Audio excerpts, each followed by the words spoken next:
ಅನುಮಾನ ಎಷ್ಟೇ ಇರಲಿ, ಸಾಧನೆ ಮಾಡೋ ಗುರಿ ನಿನ್ನಲ್ಲಿರಲಿ. ತುಳಿಯೋರು ಎಷ್ಟೇ ಜನ ಇರಲಿ, ಬೆಳೆಯೋ ಮನಸ್ಸು ನಿನ್ನಲ್ಲಿರಲಿ. ಒಂದು ಕಲ್ಲು ಶಿಲೆಯಾದರೆ ಕೈ ಮುಗಿದು ನಮಸ್ಕಾರ ಮಾಡ್ತಾರೆ. ಅದೇ ಮೆಟ್ಟಿಲು ಆದರೆ ತುಳಿದು ಚಪ್ಪಲಿಯನ್ನು ಬಿಡ್ತಾರೆ. ನಿನ್ನ ಜೀವನ ಕೂಡ ಹೀಗೆ. ನೀನು ಸಾಧಿಸಿ ತೋರಿಸಿದರೆ ನಮ್ಮವರು ಅಂತ ಹೇಳ್ತಾರೆ. ಸೋತ್ರೆ ನಮ್ಮವರೇ ಚುಚ್ಚು ಮಾತುಗಳಿಂದ ನಮ್ಮನ್ನು ಅವಮಾನ ಮಾಡ್ತಾರೆ.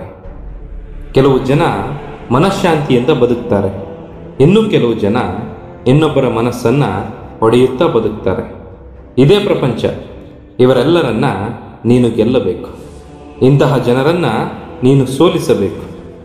ನಿಭಾಯಿಸಲು ಯೋಗ್ಯತೆ ಇಲ್ಲದ ಮನುಷ್ಯನಿಗೆ ಅಧಿಕಾರವಾಗಲಿ ಜವಾಬ್ದಾರಿಯಾಗಲಿ ಕೊಡಬಾರ್ದು. ಒಂದು ವೇಳೆ ಕೊಟ್ಟರೆ ಲಾಭ ಇಲ್ಲ.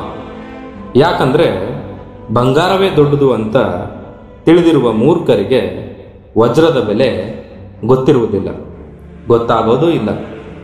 ಸುರಿದು ಹೋದ ಮಳೆ, ಸರಿದು ಹೋದ ಸಮಯ ಮತ್ತೆಂದೂ ಸಿಗಲ್ಲ.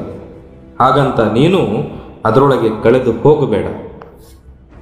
ಕೈಯೊಳಗಿರದ ಕೈಗೆ ಸಿಗದ ನಾಳೆಗಳ ಬಗ್ಗೆ ಚಿಂತೆ ಮಾಡಬೇಡ.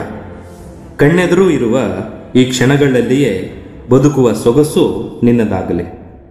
ಎಲ್ಲ ಗೊತ್ತಿದ್ದು ಗೊತ್ತಿಲ್ಲದಂತೆ ಇದ್ದು ಬಿಡು. ಅರ್ಥ ಮಾಡಿಕೊಂಡವರು ಜೊತೆಯಲ್ಲೇ ಇರ್ತಾರೆ. ಅವಮಾನ ಪಡೋರು ದೂರ ಸರಿದು ಹೋಗ್ಬಿಡ್ತಾರೆ. ಅತಿಯಾಗಿ ಚಿಂತಿಸಿ ಹಾಳಾಗಬೇಡ.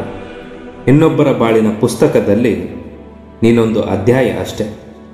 ಅರ್ಥ ಆದರೂ ಆಗದೇ ಇದ್ದರೂ, ಇಷ್ಟ ಆದರೂ ಆಗದೇ ಇದ್ದರೂ ಪುಟವನ್ನು ತಿರುಗಿಸಿಯೇ ತಿರುಗಿಸುತ್ತಾರೆ. ಮುಗಿದು ಹೋದ ವಿಷಯದ ಬಗ್ಗೆ ಚಿಂತಿಸಬೇಡ. ಕೆಳಗೆ ಬಿದ್ದ ಹೂ ಮತ್ತೆ ಮರ ಸೇರೋದಿಲ್ಲ. ಅದೇ ಥರ ನೀನು ಕೂಡ ಯಾರ ಬಗ್ಗೆನೂ ಚಿಂತಿಸಬೇಡ. ಆಸೆಗಳಿಗಾಗಿ ಬದುಕಬೇಡ, ಆದರ್ಶಕ್ಕಾಗಿ ಬದುಕು. ಯಾಕಂದರೆ ದೀರ್ಘವಾದ ಜೀವನ ಮುಖ್ಯವಲ್ಲ, ದಿವ್ಯವಾದ ಜೀವನ ಮುಖ್ಯ ಆಗುತ್ತದೆ. ಬದಲಾಗು. ಈ ಪ್ರಪಂಚದಲ್ಲಿ ನಿನ್ನಿಂದ ಬದಲಾವಣೆ ಆಗಬೇಕು. ನಿನಗೆ ಅವಮಾನ ಮಾಡಿದವರ ಜೊತೆ ಜಗಳ ಮಾಡೋ ಬದಲು ಅವರ ಕಣ್ಣೆದುರು ಬೆಳೆದು ತೋರಿಸೋದೇ ನೀನು ಅವರಿಗೆ ನೀಡೋ ಉತ್ತರ ಆಗಬೇಕು.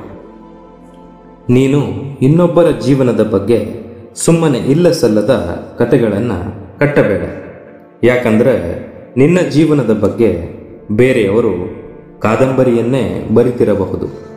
ಅರ್ಥವಿಲ್ಲದ ಮಾತಿಗೆ ಎಷ್ಟು ಸಮಯ ನೀಡಿದರೂ ವ್ಯರ್ಥ.